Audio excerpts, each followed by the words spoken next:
The cruise ship industry has never seen anything like it before. For close to a year, vessels have been in port, idle, sitting empty. More than 250 ships still without passengers during this unprecedented shutdown.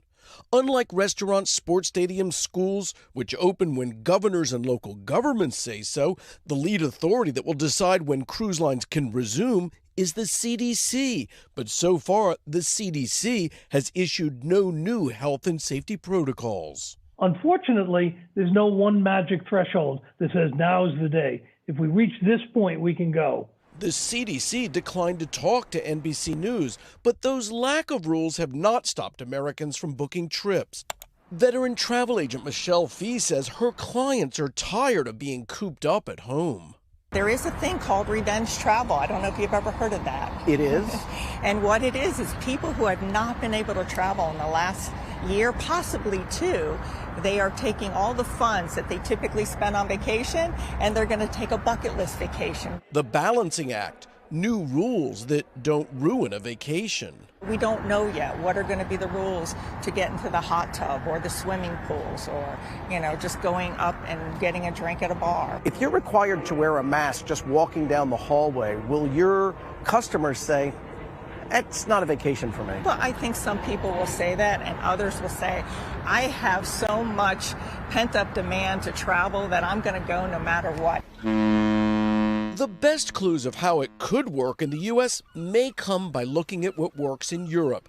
Everyone must test negative before boarding. Masks required. Ships limiting the number of passengers.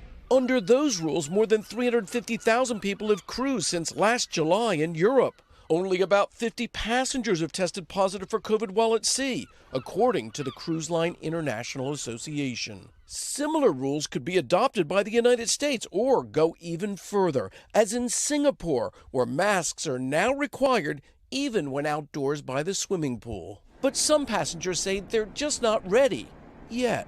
So it was a harrowing experience. Passengers Rick DePino and his wife Wendy were trapped on the Zaandam when the pandemic hit last March. Veterans of more than 25 cruises, they will never forget being turned away from port after port before being extracted like they were radioactive. Both lost close family to COVID. There's a reluctance to, do another cruise until we see that this is safe, that people aren't getting sick, and that you can really enjoy the cruise the way you would want to. One thing that passengers on board will recognize if they've been before is that technology will now arrive. They'll be given something that looks like a watch or a bracelet. It's called a tracelet, and it traces everybody you've been in contact with while you're on board the ship. So if somebody were to later test positive for coronavirus, they could then trace who's been in contact with them, and if needed, put those folks, only those folks, into quarantine. Guys? All right, Carrie Sanders, thank you. The vaccine thing is interesting. Have all the passengers and crew vaccinated. That may be a way to start it.